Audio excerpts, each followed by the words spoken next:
Om Namo Bhagavate Vasudevaya.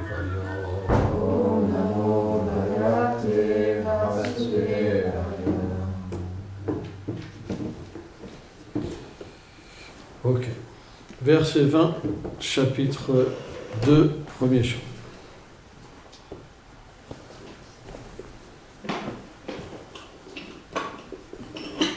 Evam prasanno manaso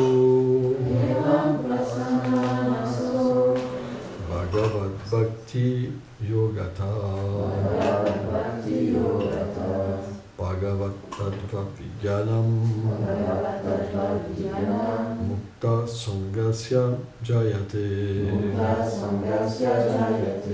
Evam Prasanna Manaso Bhagavad Bhakti Yogata Bhagavad Tattva Vijnanam Mukta Sangasya Jayate. Traduction. Quand un dévot atteint un tel état de félicité et de satisfaction par la pratique du pur service de dévotion offert au Seigneur Krishna, il devient libre de toutes sortes d'affinités matérielles et obtient la réalisation de Dieu, la personne suprême. Commentaire. Srila Vishwanath Chaitra Thakur explique que lorsque le goût pour la pratique du chant atteint une profondeur extrême, et que Krishna devient directement l'objet du service de dévotion, le dévot atteint le niveau d'Ashakti, l'attachement. L'arbre à souhait de la dévotion se couvre alors de boutons annonçant l'apparition des fleurs de Bhav, les prémices de l'amour de Dieu. Quand l'attachement et un goût spontané adoucissent le mental, le cœur et l'ego, et que toutes les facultés de raisonnement atteignent un point de quasi-fusion, Ashakti parvient à sa pleine maturité et prend alors le nom de Bhav ou de Rati. C'est l'état où les trois boutons commencent à s'ouvrir. Ces fleurs sont les trois divisions de l'énergie interne du Seigneur. Sat, l'éternité, Chit, la connaissance, et Ananda, la félicité. On accède à la transcendance. Sans Rati, il ne pourrait y avoir le détachement constant des objets de puissance matérielle, et sans détachement constant, il ne pourrait y avoir la satisfaction de l'âme. Bhav est l'aurore de Prema. Ensuite, Prema apparaît pour le Seigneur suprême. Celui-ci donne de réaliser sa forme, ses qualités, ses divertissements, ses puissances et sa douceur. Le résultat désiré de la dévotion a ainsi été expliqué. Omagana Tibilandasya Ganam Jalam Shalakaya Shakshuru Meditam Janata Ismai Shibulavena Namaum Vishnu Padaya Krishna Pestaya Bhutale Shrimati Bhaktivedanta Swami Chinamini Namaste Sarasvati Devi Golavani Pacharine Deleveshe Shasunya Vadi Pachachade Chatarite.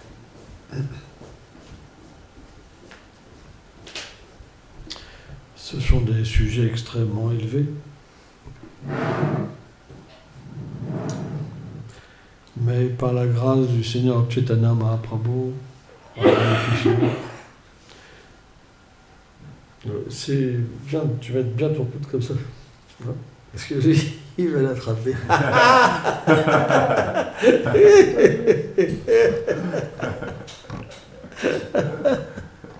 Il va atteindre Prem. Je l'accepte. Donc on a vu dans tous ces versets un cheminement vers la perfection. Donc pour expliquer, d'essayer de comprendre d'un point de vue mécanique, on va dire que l'âme conditionnée a un état très conditionné. Elle est simplement envoûtée par les trois gunas. Vishwanath Chaitra Thakur dit qu'elle est même pas consciente quelque part d'agir là. C'est comme quand vous êtes dans un rêve, vous êtes emporté dedans, votre nature éternelle, c'est pas vous, c'est pas l'âme qui agit, c'est les trois gunas. Vishwanath Chaitra Thakur explique. Donc plus on va progresser, et plus le corps subtil va recevoir des influences différentes. Quand il y a trop d'ignorance et de passion, ça veut dire vie sexuelle, ça veut dire pouvoir, ça veut dire désir matériel, ambition matérielle. Et plus la vertu va se faire ressentir, quand bien sûr l'être vivant a une reliance au service éternel du Seigneur suprême, et plus naturellement il va réaliser que ce monde matériel n'est pas sa demeure, que ses parents ne sont pas ses parents, que son corps, c'est pas sa vérité, que son mari, c'est pas sa vérité, que ses enfants, c'est pas sa vérité. Donc il va, au niveau de la vertu, avoir une expérience de la connaissance spirituelle, et il va commencer à servir le Seigneur en comprenant que c'est pas qu'il va mettre son environnement à la poubelle, hein, mais il va engager son environnement pour le Seigneur suprême. Ça, c'est le stade de Nishta. Le stade de Nishta, c'est un stade où il n'y a pas de réalisation véritablement du Seigneur suprême, mais il n'y a pas non plus d'enivrement pour le monde matériel. C'est un état de neutralité. On pourrait expliquer comme le stade de la rivière Virage, par exemple, où l'être vivant, il observe. Il peut comprendre que le Seigneur était une réalité, il peut comprendre qu'il a fait un mauvais choix, mais il ne peut pas véritablement expérimenter. Or, naturellement, quand vous avez cette vision-là, qu'est-ce qui se passe? Vous n'allez pas revenir en arrière. C'est une grâce. Hein? Le stade de la fixité, Nishta, dans le service de dévotion, c'est une grâce du Seigneur, où l'être vivant réalise véritablement que, je me suis trompé et que j'ai le moyen de me qualifier pour être de nouveau avec le Seigneur suprême. Donc, naturellement, qu'est-ce qui se passe? À un stade inférieur, on a de l'orgueil, on a des désirs, surtout pratishta, d'être reconnu dans la mission. Ah oui, moi je suis un ancien, je suis disciple de ceci, je suis cela. Il y a une grande illusion qui est là, hein, en pensant qu'on est vraiment quelqu'un de particulier. Mais au stade de Nishta, on peut même voir cette illusion comme quelque chose de physique. Et automatiquement, la réalisation qu'il y a, c'est qu'à moins de tenir les pieds par les lotus de gourou, des Vaishnavas, de Nityananda, de Mahaprabhu, et Radha et Krishna, et prendre refuge, hein, véritablement, c'est impossible de ne pas retomber là-dedans. Donc il y a véritablement l'opportunité de prendre un refuge. À partir de là, l'humilité se manifeste. Parce que quand vous avez un refuge plus grand, vous devenez humble. Parce que vous comprenez que sans ce refuge, vous êtes simplement avalé par l'énergie matérielle et illusionné. Donc il y a une grande humilité qui va commencer à se développer à partir de Nishta. Et cette humilité, naturellement, elle va être en relation avec, bien sûr, ce refuge du Seigneur qui donne la connaissance, hein, et qui détache l'être vivant du monde matériel. Et automatiquement, l'environnement, il va être à ce niveau compris comme la miséricorde du Seigneur suprême. Ça veut dire quand on va prendre les réactions de l'environnement comme des choses qui viennent d'un vent passé, hein, et encore Vishwanath Chaitanya Thakur, il dit même qu'à ce niveau-là, le Seigneur peut envoyer des tests même à son dévot. Le dévot, naturellement, il voit la miséricorde du Seigneur dans les revers de la vie, donc il développe la tolérance aimante. Pas la tolérance, faut que je tolère. Une tolérance aimante, ça veut dire qu'on tolère et ça augmente l'amour. Hein. Et naturellement, puisque ça augmente l'amour, il y a un respect par rapport à l'environnement et tout ce qu'on prend, parce que ça nous fait progresser. Vous comprenez? Avant, dans un stade immature, on pouvait être envieux d'une personne qui nous fait du mal. Mais à ce stade-là, on aime même nos ennemis. C'est ce que Jésus, en fait, parlait. À ce stade-là, on aime même nos ennemis parce qu'on les voit comme non différents du Seigneur suprême. On ne les voit plus séparés du Seigneur suprême. C'est ça le stade de Nishta. C'est le stade où on voit le Seigneur sur un certain niveau, plus avec de l'opulence. Or, naturellement, cette vie, elle nous amène à avoir une constance dans le service de dévotion. Ça veut dire que vous ne pouvez plus vivre sans Krishna, sans servir Krishna. Et c'est le stade où le goût va s'éveiller. Parce que naturellement, puisque vous ne pouvez plus vivre sans Krishna, Krishna ne peut plus vivre sans vous non plus. Mais comme vous vivez pour Krishna à un certain niveau, ça veut dire encore sous l'illusion quand même d'être quelque peu ce corps, il y a une grande félicité qui est expérimentée. C'est expliqué qu'à Ruchi, vous êtes tout le temps en extase. Vous pouvez même être ivre à Ruchi. Vous avez l'ivresse du service de dévotion. C'est-à-dire que parfois vous titubez tellement qu'il y a d'extase. C'est pas un petit truc, Ruchi. Ruchi, c'est que vous êtes dans une bulle d'extase. Rien ne peut vous toucher presque, parce que vous êtes dans l'extase. Et naturellement, à ce stade-là, le désir du dévot n'est pas complètement raffiné. Ça veut dire qu'il veut s'abandonner au Seigneur. Il n'a que le Seigneur, mais il ne connaît pas sa relation avec Krishna. Donc le Seigneur est réciproque au niveau du goût. Et quand plus le dévot donc, va s'absorber, ça veut dire qu'il va prendre plaisir à entendre les gloires du Seigneur, plaisir à adorer la forme du Seigneur, plaisir à chanter, il va naturellement, par cette écoute, désirer devenir un pur dévot et comprendre sa relation avec le Seigneur suprême. Et donc ce désir va faire que le Seigneur va commencer à ouvrir de temps en temps les vannes. C'est comme des nuages. Vous savez, les gloires du Saint-Nom sont recouverts par les nuages. Alors, ils ne peuvent pas être recouverts, mais le ciel ne peut pas être recouvert par les nuages, c'est expliqué les acharyas, mais quand même, quand vous avez les nuages devant vous, vous ne pouvez pas voir le ciel. Mais ce n'est pas que le ciel peut être recouvert. Ben, le Saint-Nom, c'est pareil. Il y a des choses indésirables dans notre cœur. Et à cause de ça, quand on chante, on ne peut pas entrer pleinement en contact avec le Saint-Nom. Et le Saint-Nom ne peut pas nous délivrer toutes ces gloires. Mais au stade, en fait, de Ruchi, il y a de temps en temps, parce que le dévot, il a une telle avidité, et de temps en temps, il y a une telle attitude dévotionnelle qui est présente en lui, que le Seigneur ne peut pas faire en sorte que de manifester de temps en temps ses gloires. Et là, bien sûr, qu'est-ce qui va se passer? Comme il y a une expérience à un certain niveau de Krishna, l'expérience de l'attachement à Shakti va se manifester et va amener un désir supplémentaire au dévot.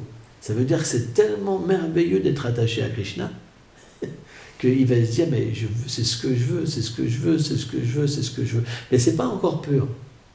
C'est pas encore pur. C'est pour ça que Krishna ne peut pas se manifester tout le temps. Il y a quand même un désir encore qui n'est pas complètement pur, qui n'est pas complètement purifié. Mais automatiquement, à ce niveau, ça veut dire qu'il y a quand même une certaine orientation qui va venir en nous. C'est-à-dire, au début, un dévot dormait pendant des classes. À ce niveau-là, en fait, quand un dévot entend la katha de Krishna, les gloires du Seigneur, naturellement, sa nature aussi, elle commence à se transformer. Ça veut dire qu'intérieurement, comme le Seigneur aussi peut être perçu à un certain niveau, et sa réalité, sa propre réalité peut être perçue à un certain niveau. Parce qu'on ne peut pas entendre les gloires du Seigneur à travers des oreilles matérielles. On ne peut pas sentir le corps du Seigneur à travers un nez matériel. On ne peut pas toucher le Seigneur à travers des mains matérielles. Donc automatiquement, l'expérience va faire que les sens spirituels vont commencer à s'éveiller par le service de dévotion. Et automatiquement, au fur et à mesure qu'il s'éveille, au fur et à mesure, le Seigneur apparaît dans la vie d'un dévot. Donc ça, c'est le stade d'Ashakti. Le stade d'Ashakti, c'est que l'absorption Vishvanath Thakur est tellement puissante qu'un dévot ne peut même plus faire la distinction entre le jour et la nuit. Et il dit de la même manière qu'un matérialiste, un dévot matérialiste a du mal à fixer ses pensées sur Krishna, à ce niveau d'Ashakti, un dévot, il a du mal à penser à Maya. Vous vous rendez compte? La puissance d'Ashakti. Au point que Vishvanath Thakur, dans Madhurya Kanandamini, il dit, les gens pensent, il a perdu la raison. Il est devenu fou. C'est fini. Si vous voyez quelqu'un au niveau d'Ashakti, vous pensez, c'est l'hôpital psychiatrique. Il a perdu la raison. Un matérialiste, quand il voit un dévot arriver à Shakti, il pense, faut l'enfermer, faut lui donner des médicaments pour le sauver. Et encore, c'est à un certain niveau. Hein. Et là, on parle d'un niveau encore supérieur. Hier, je disais, dans les enseignements de Kapiladev, donc Kapiladev avait enseigné sa mère Devahuti. Et Devahuti, c'est Mère Yashoda, c'est pas différent. En fait, la mère du Seigneur prend différentes formes. Et c'est expliqué, il y a un point extraordinaire qui est expliqué que j'avais même pas pu véritablement percevoir complètement. Alors, la philosophie Vaishnava, elle est inconcevable. Il explique que Devahuti a détruit son corps subtil. Alors, qu'est-ce que vous comprenez qu'un associé éternel peut avoir un corps subtil? Eh bien, Vishwanath Chakravarti Thakur explique ça, c'est les arrangements divins. Ça veut dire que quand le Nityasiddha descend dans le monde matériel, le Seigneur le recouvre comme une âme conditionnée, sauf que c'est transcendantal. Le dévot du Seigneur a même un corps subtil. Vishwanath révèle ça. Parce qu'il dit qu'elle a détruit, par la pratique du pur dévotion, son corps subtil. Et elle a pu réaliser sa nature éternelle. Et Vishwanath, il dit, tout ça n'est pas un arrangement matériel, mais un arrangement transcendantal. C'est fait sous l'influence de l'énergie interne du Seigneur suprême. Et en fait, c'est logique, parce que comment vous voulez qu'un dévot éternel oublie sa position pendant un moment? Comment vous voulez que, par exemple, Bhaktivinoda Thakur, c'est pour ça que c'est très difficile à comprendre. C'est pour ça que les gens sont confus. Vishwanath explique ça. Hein? Et donc, automatiquement, quand le corps subtil est détruit, qu'est-ce qui se passe? C'est comme si, en fait, le Seigneur devient présent devant le dévot, directement. Ça veut dire qu'il ne sait plus ce qu'on appelle des abbas ou à un certain niveau. Vous voyez le Seigneur comme vous voyez là, parce que vous êtes dans votre corps transcendantal. Ça, c'est ce qu'on appelle Prem. Et cette plateforme, elle est possible. Alors bien sûr, comment dire, le Seigneur est miséricordieux et il peut ramener un dévot à tous les niveaux. Hein? Mais ça, c'est ce qu'on appelle la perfection, Siddha. Quand le corps subtil est détruit et que l'être vivant est situé dans sa nature éternelle, dans ce corps-là, c'est ce qu'on appelle un Siddha, un être parfait. Donc, ça existe. C'est rare, c'est extrêmement rare, mais ça existe. Avant, l'être vivant, il subit un conditionnement. Donc, le but du service de dévotion, il s'étend jusqu'à là. Une fois qu'une personne elle a atteint ce stade, alors elle peut renaître dans les divertissements du Seigneur pour accepter des stades supérieurs. Sauf les associés du Seigneur, parce que les associés du Seigneur, ils peuvent expérimenter directement leur nature éternelle. Ils sont déjà situés sur la plus haute plateforme. Donc, tout ça, c'est possible par la pratique du service de dévotion. C'est pourquoi il faut bien étudier. Si vous étudiez, vous développerez le désir. Si vous développerez le désir, vous pourrez progresser. Sans ça, vous allez juste vous lamenter en vous disant « Moi, je suis soi-disant dans le monde spirituel, mais je ne goûte pas. » Vous allez simplement vous lamenter. Une fois que ce stade-là est atteint, vous ne pouvez plus progresser. La lamentation, ça empêche de progresser. C'est pour ça.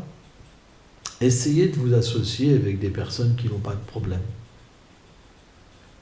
Quand je parle pas de problème, c'est des personnes qui peuvent tout supporter. Ils ne vont pas se plaindre de leur service, de leur ceci, de leur cela, parce qu'ils ont du vrai goût. Quand quelqu'un atteint Ruchi, il ne se plaint plus pour le service. Tout dégage du goût. Il ne dit pas, moi je ne veux pas porter des briques aujourd'hui, j'en ai marre. Ça, c'est pas Ruchi. C'est même pas Nishta. La fixité dans le service de dévotion, il n'y a plus rien qui vous dérange. Que dire quelqu'un qui est dans le goût? Que dire quelqu'un qui est attaché à Krishna? Que dire quelqu'un qui a atteint un bhava? Vous devez savoir une chose qui est importante. On doit savoir une chose qui est importante. C'est que ce qu'on a besoin, Krishna fera les arrangements par lui-même. On n'a pas besoin de se dire je vais rester dans une grotte, là je vais atteindre la perfection. Ce que vous avez besoin, Krishna vous le donnera en temps voulu. Vous n'avez pas besoin de râler. Quand vous aurez besoin de temps pour faire votre bhajan, Krishna vous en donnera. Mais tout dépend de la nature de notre goût. Nous suivons qui?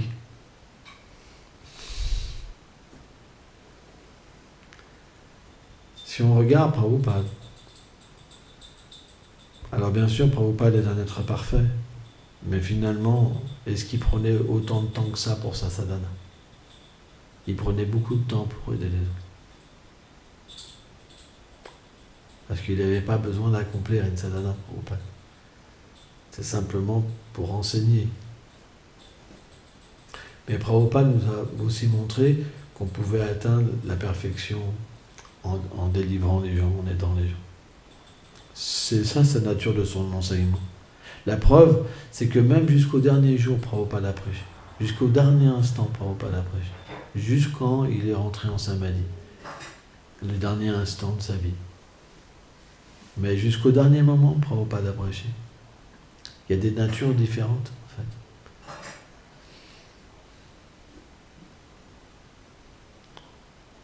C'est pourquoi le goût, il peut véritablement se développer, la fixité peut véritablement se développer en prêchant, en donnant. Mais si vous ne prêchez pas et que vous pratiquez mal, qu'est-ce qui reste? Juste vous allez vous prendre la tête. Vous allez vous en prendre aux autres et vous allez abandonner. C'est pour ça qu'il faut que vous prêchiez. Parce que quand vous prêchez, vous devenez cher à Prabhupada. Et quand vous devenez cher à Prabhupada, vous devenez cher à Nityananda, à Chaitanya Mahaprabhu, à Radha et Krishna. C'est une réalité. Krishna lui-même, dans la Bhagavad Gita, il dit, celui qui prêche les gloires de Bhagavad Gita, c'est la personne qui m'est le plus cher. Et jamais personne ne sera plus cher. C'est pas des blagues, mais on doit le faire avec un pur esprit. Si vous avez des problèmes, allez vendre des livres. Allez prêcher, vous allez devenir fort. Même si vous n'en vendez pas beaucoup. Sortez, aidez les gens. Tous vos problèmes vont disparaître. Tous les dévots ici qui ont des problèmes, c'est des gens qui ne prêchent pas. Celui qui prêche et distribue des livres, il n'a pas de problème. Tous ces problèmes, ils deviennent nivelés et ça va mieux. Même si quelqu'un a même une maladie, quoi que ce soit. Pourquoi? Parce que c'est la promesse du Seigneur. Nul ne me sera plus cher. Quand vous donnez la connaissance de la Bhagavad Gita, Krishna contracte une dette. C'est la nature du Seigneur. Quand vous avez compris ça, vous comprenez que distribuer des livres, c'est pas quelque chose d'ordinaire. Mais les dévots qui sont très faibles et juste centrés sur eux-mêmes, ils n'ont jamais la force de distribuer des livres. Et ils vont même se mettre en colère si vous leur dites de distribuer des livres. Mais ils ont beaucoup de problèmes dans leur vie spirituelle. Et ils sont très faibles. C'est un choix.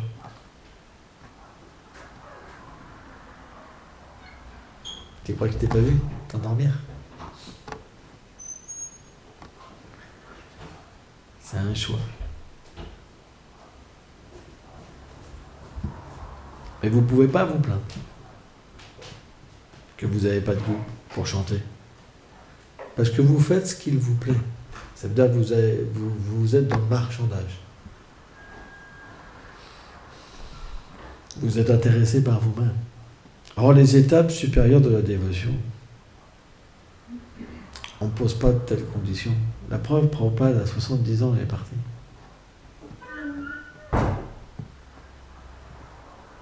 Prabhupada, il faisait la vaisselle, il cuisinait, il lavait le sol, il faisait tout. Il ne s'est jamais plaint, Prabhupada. Pourquoi? Parce qu'il était heureux. Il le faisait par amour. Ça lui procurait de l'amour. C'est à ça qu'on reconnaît les vrais disciples, les vrais dévots. C'est très très rare. C'est des personnes exceptionnelles. Ils sont prêts à prendre toutes les misères du monde pour rendre Krishna heureux. C'est très rare. C'est pourquoi, pour nous, Srila Prabhupada est un exemple, est une source d'inspiration. Moi, je me rappelle, Bhakti Churva Swami, une fois, j'étais jeune dévot, il avait raconté comment Prabhupada, au 26e avenue, il s'occupait de tout, quoi. Ouais, c'était tellement beau. Wow. Quand vous entendez comme ça des grands dévots parler de Srila Prabhupada, de quelle manière il était tellement dévoué, tellement rempli d'amour pour les entités vivantes, c'est vraiment impressionnant. Vraiment impressionnant. Ouais. Et automatiquement, quand vous entendez les gloires de Prabhupada, comment Prabhupada prêchait, comment Prabhupada distribuait ses magazines, ses livres, etc., ça vous donne des ailes. Quand vous entendez les gloires d'un tel personnage, ça vous donne des ailes. Moi, je me rappelle, avant, j'avais 4 ailes. On volait. Parce que la puissance de la miséricorde Prabhupada, elle fait voler. Mais il faut expérimenter. Sortez, vous verrez. Si vous restez au chaud, là, juste à prendre des crêpes, là.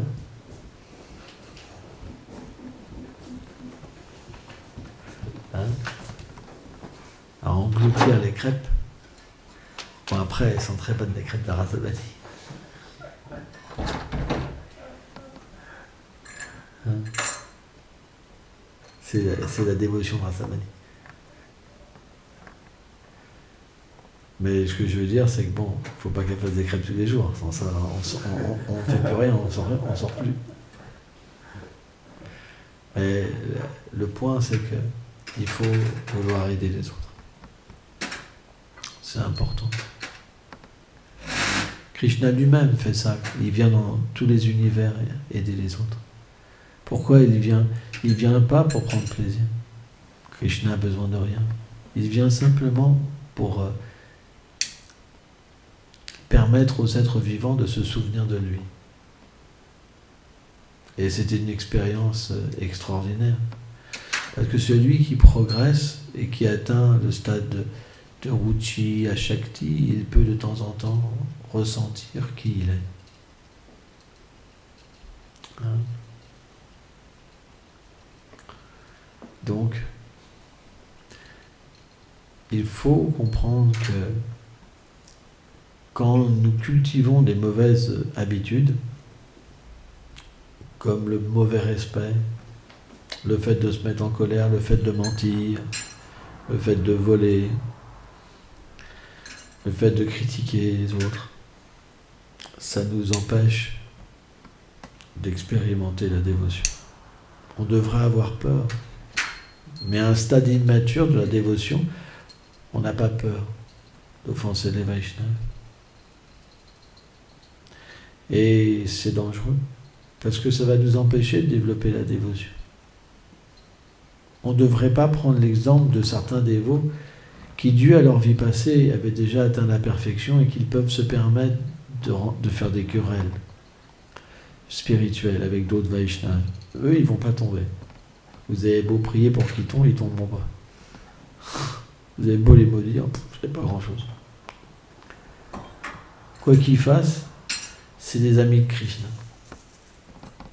Krishna ne les laissera jamais. Il peut leur donner une certaine correction. On voit même au Swami. Il y avait un divertissement un jour où Goswami, il méditait sur Keshi. Keshi, c'est un cheval. Et c'était un ami de Kamcha. Un cheval vraiment méchant. C'est un démon qui avait pris la forme d'un cheval. Et un jour, Manu Mangal, notre cher Manu Mangal, il avait approché Krishna en disant « Oh, toi, tu reçois des bonnes grâces des gopis, tu reçois des sweets, tout ça parce que tu as une flûte et tu as une plume de pan. En fait, je pense que si tu me passes ta flûte et la plume de pan, tout me reviendra à moi.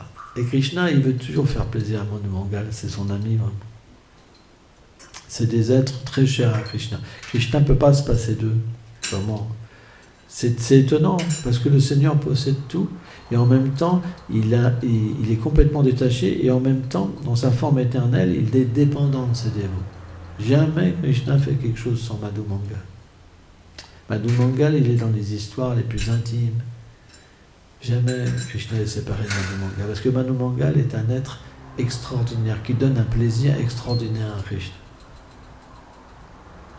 Et donc, Keshi avait, avant de venir à Vrindavan, il avait demandé à Kamsa comment il allait pouvoir reconnaître Krishna.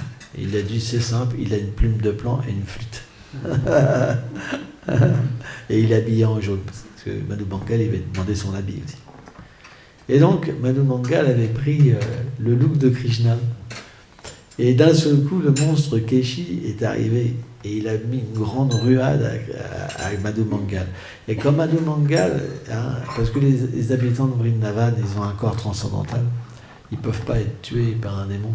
Et comme Madhu Mangal, il a pris les deux pattes, comme ça, les deux sabots de Keshi dans le ventre, il a fait une tête tellement rigolote que personne ne pouvait résister à Madhu Mangal dès qu'il fait une grimace. Pourtant, il y en a qui essayent de résister. À Nandagram, il y a un festival tous les soirs, et Madhu Mangal, il fait un sketch tous les soirs. Et il y en a même qui font des paris de pas rigoler. Mais dès que Madhu Mangal, il fait une grimace, tout le monde se roule par terre.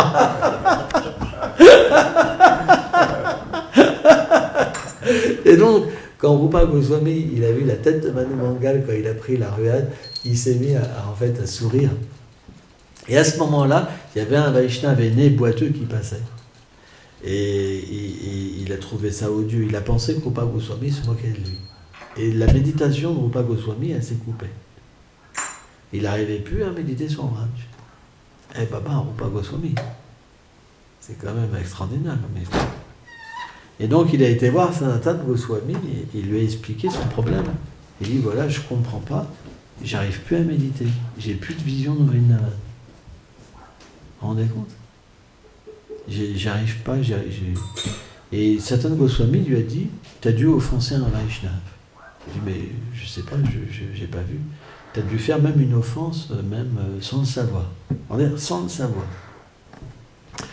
Et donc, il a été convenu, Sanatana Goswami lui a dit, si tu veux savoir qui tu as offensé, t'invites tous les Vaishnavas, et celui qui ne va pas venir, ça sera naturellement celui-là que tu as offensé.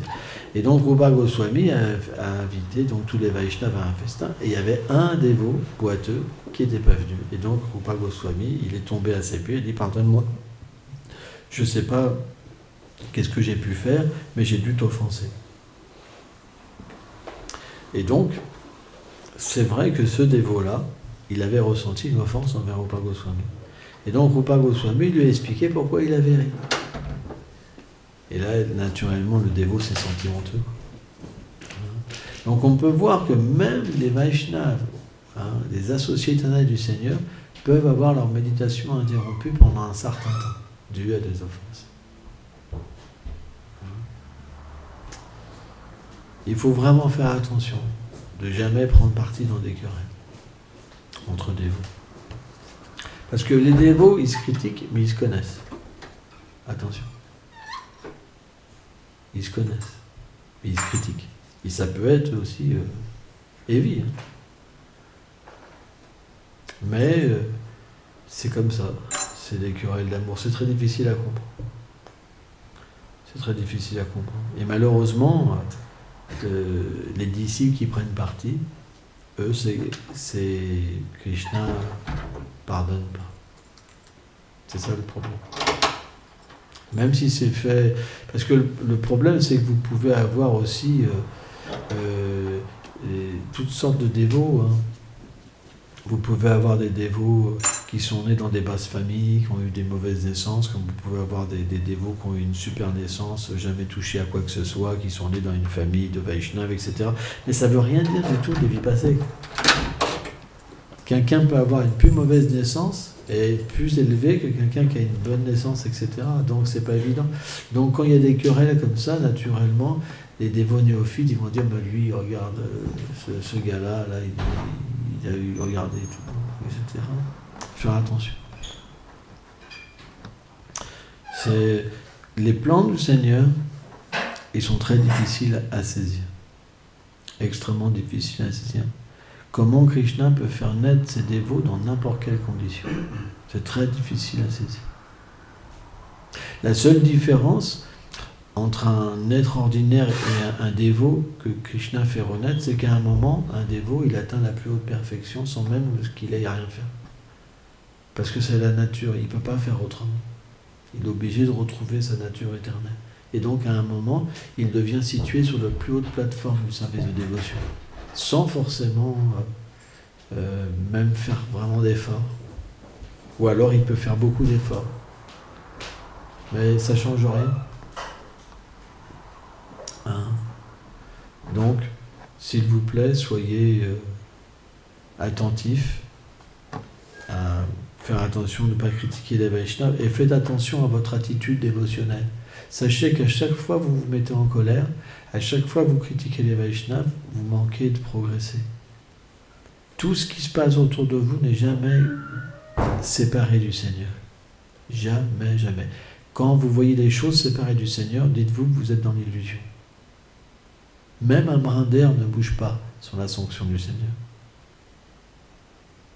Rappelez-vous de ça. Le jour où vous vous mettez en colère, rappelez-vous de cette phrase-là, vous allez redescendre tout de suite. Rien ne bouge sans la sanction du Seigneur suprême.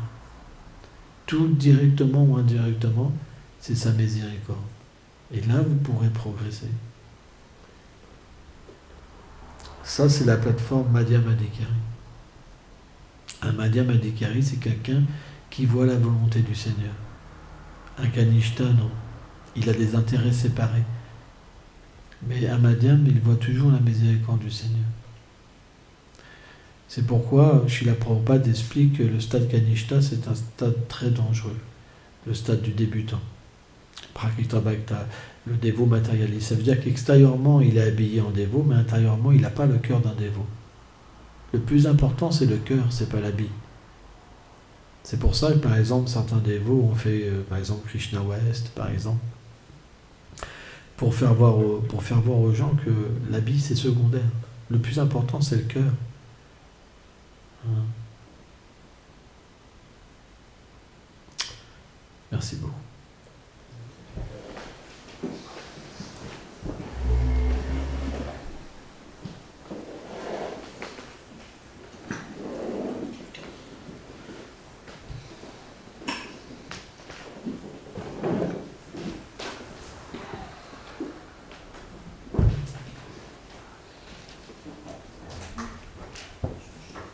On souhaite la bienvenue à Arini. Ça faisait au moins 15 jours qu'on l'avait pas eu.